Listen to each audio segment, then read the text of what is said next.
7 ni adalah pandangan para ulama dalam menetapkan rutin harian. So kita nak letakkan rutin Ramadan kan 7. Pertama, namanya musyaratah. Musyaratah kan ada bunyi perkataan Melayu juga kan, syarat kan. Musyaratah adalah membuat syarat kepada diri kita sendiri, meletakkan syarat. Ini langkah pertama untuk desain Ramadan. Apa dia musyaratah? Apa yang kita nak syaratkan kepada diri kita harus jelas. Contoh ya tuan-puan, ambil kertas, ambil pen, tulis musyaratah. Tuan-puan tulis, apa nak syaratkan masa Ramadan? Pertama, saya nak jaga solat duha dengan istiqamah. 1. Nombor 2, saya nak pastikan setiap solat fardu dilakukan dengan berjamaah. 2 dah. Ya, nombor 3. Apa lagi nombor 3? Saya insya-Allah nak pastikan setiap hari sekurang-kurangnya 1 juzuk Al-Quran untuk baca, 2 helai muka surat Quran untuk tadabbur. 3. 4. Saya nak pastikan tiap-tiap hari ada sumbangan saya kepada fakir miskin. 5. Saya nak pastikan tiap-tiap hari ada portion yang saya bagikan untuk iftar Ramadan. Dah berapa dah? 6 dah. 6 ni nak cepat balik ni ya. 6. Yang ke-6 apa lagi? Kita nak sebut, saya nak cakna kepada anak yatim dalam bulan Ramadan sekurang-kurangnya seminggu sekali. Musyaratah, nampak jelas.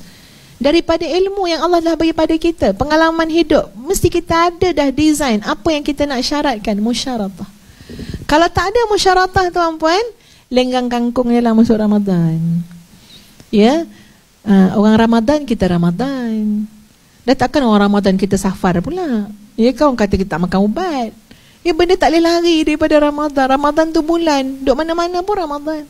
Saya kat Sri Lanka lain lah. Kita orang Muharram kat Sri Lanka. Mana pula nama Ramadan. Ada orang masuk Ramadan sebab tak boleh lari daripada Ramadan. Nak lari ke mana? Mekah Ramadan, Madinah Ramadan, Australia Ramadan, Malaysia Ramadan. Nak lari ke mana? Ya. Tapi ada orang masuk Ramadan dengan musyaratah, syaratkan kepada diri. Kalau kita dah syaratkan pada diri nak jaga solat fardu berjamaah, tak kira lah kalau muslimat kat masjid boleh, kat rumah pun boleh. Kalau muslimin, sepatutnya sehabis daya di masjid kalau boleh. Tapi kadang-kadang kita bekerja, buat kat surau, tempat kerja. Yang penting berjamaah, pasti akan lebih baik. Yang kedua, lepas musyaratah apa dia? Musyaratah, lepas tu yang kedua muraqabah. Muraqabah adalah menghalusi, memperhatikan betul-betul setiap yang kita syaratkan itu akan berlaku. Sedap buat syarat muslimin muslimat ya, nak itu, nak ini, begitu, begini, tiba masa nak buat, fail. Kenapa? Sebab tidak ada mekanisme namanya muraqabah. Ustaz cadangkan yang paling mudah ya tuan-puan, nak buat muraqabah senang je. Beritahu apa yang kita syarat tu dekat suami, isteri dengan anak-anak. Senang. Gotong royong. Kalau kita tepekkan dekat peti ais, musyaratah kita lagi senang. Kita tulis kat musyaratah, ibu nak jadi ibu yang lemah lembut. Tepek kat peti ais. Ramai yang nolong kita sekarang. Ya, bila kita marah je, anak kita kata, tengok tak kat peti ais tu ibu. Ibu tulis apa? Ada yang mengingatkan. Jadi kalau boleh musyaratah tu, bagi kopi kat suami satu, kat isteri satu. Pandailah isteri nak buat macam mana tuan kalau dapat musyaratah tu. Ya, kita tulis nak sentiasa jaga solat fardu berjemaah. Cukup dengan isteri je nanti. Kata nak jemaah, tergolek-golek kata-kata. Contohnya lah, walaupun bahasa dia macam tu, tapi dia membantu kita untuk apa? Bangkit. Kita dah tulis musyaratah nak masjid, pergi masjid. Muraqabah. Ya, selain daripada maksud sebenarnya adalah merasakan pemerhatian Allah. Kita nak buat baik, kita sayang kat diri kita, buatlah sesuatu. Yang ketiga, mujahadah, bersungguh-sungguh. Tak ada benda dapat dengan jalan mudah. Ya, sangat sukar, jalan ke syurga ni mahal. Kena mujahadah dengan hawa nafsu. Orang yang bangun malam tu pun bukan tak ngantuk tuan-puan, dia pun ada mata kak, sepasang mata. Dia ngantuk, mujahadah, mujahadah. Orang yang banyak sedekah tu bukan tak sayang ke duit, dia pun sayang kat duit. Mujahadah, yakin dengan Allah, apa yang ada di sisi Allah lebih baik daripada apa yang ada di sisi manusia di tangan kita. Selepas mujahadah, muhasabah yang nombor 4. Ni hari kelima muhasabah balik. Ya Allah, 4 hari dah aku tak buat semua yang aku syaratkan. 4 hari semua yang aku tulis tu cuma dapat 2 daripada 20. Muhasabah, di mana kesilapan dan kelemahan? Baru kita boleh ada fastabiqul khairat. Baru kita ada satu pencapaian yang lebih baik daripada semalam. 4 ni mesti berlaku setiap hari. Dan 3 lagi boleh berlaku ikut keperluan. Apa yang 3 tu? Yang kelima adalah mu'atabah. Mu'atabah adalah kritik diri kita sendiri. Sian kat kamu Nur Hafizah, Ramadan pun kamu lalai.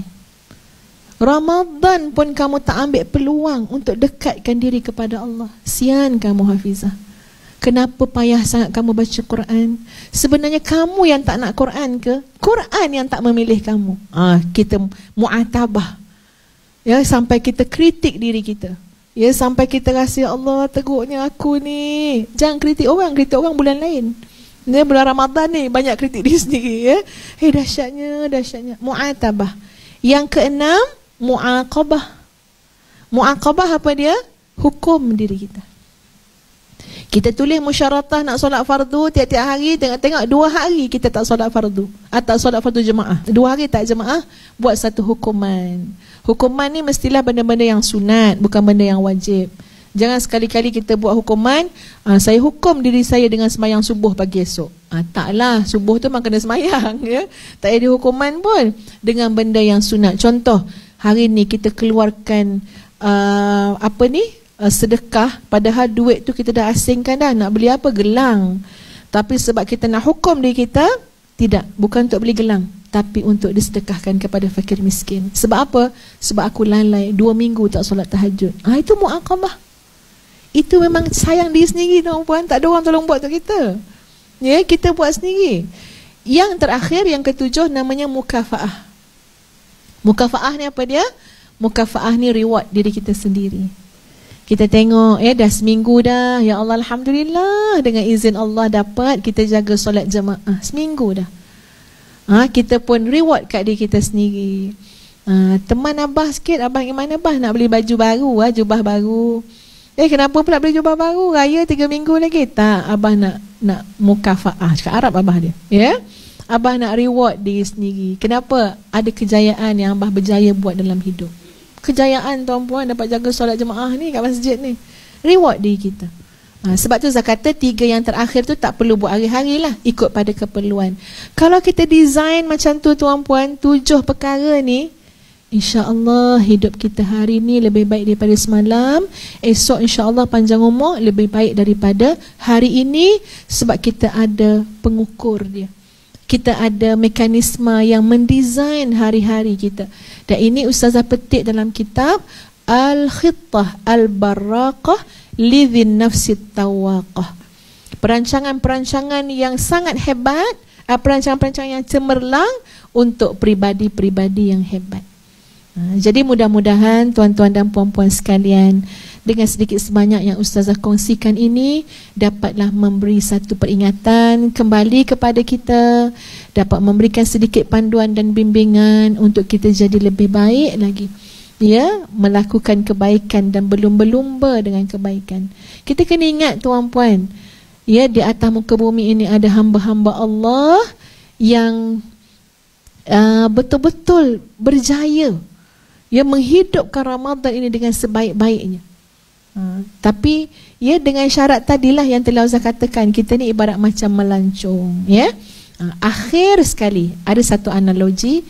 Tuan-puan tengok macam mana orang naik kapal terbang kan, nak naik tinggi, dia tak boleh bawa semua. Dia tak boleh bawa rumah. Nak naik kapal terbang nak bawa rumah, nak bawa kereta, payah juga tu. Ya, kita nak naik kapal terbang, air pun tak boleh bawa. Macam-macam di scan kan, yang ni tak dia bawa, menasabahlah. Ya, nak naik tinggi ni ringan-ringan lah sikit kan, dia bawa yang berharga je lah. Yang tak berharga jangan dia bawa kuali lah, apa tak payah, ya, beli kat tempat baru tu. Macam mana dengan perjalanan kita menuju Allah? Semakin tinggi dan tinggi, banyak benda kita kena lucutkan. Dunia, ya, makhluk, Kita kena bebaskan diri kita daripada semua-semua tu. Jadi itu semua, Masya Allah, adalah perjalanan rohani yang kita akan sama-sama nikmati dalam Ramadan ini. Ya, untuk Ustazah huraikan perkara tu dengan keterbatasan ilmu pun tak dapat Ustazah nak huraikan, keterbatasan masa, ya. Tapi apa yang saya sebut ni setidak-tidaknya memberikan sedikit suntikan dan kesedaran. Ya, kemudian carilah guru, ya, untuk fahami lagi apa maksud pengembaraan rohani, ya, pengembaraan spiritual ini, sampai kita benar-benar dapat menghayati, menikmati, ya, keyakinan kepada Allah, mengenal Allah Azza wa Jalla dengan segala kesempurnaan.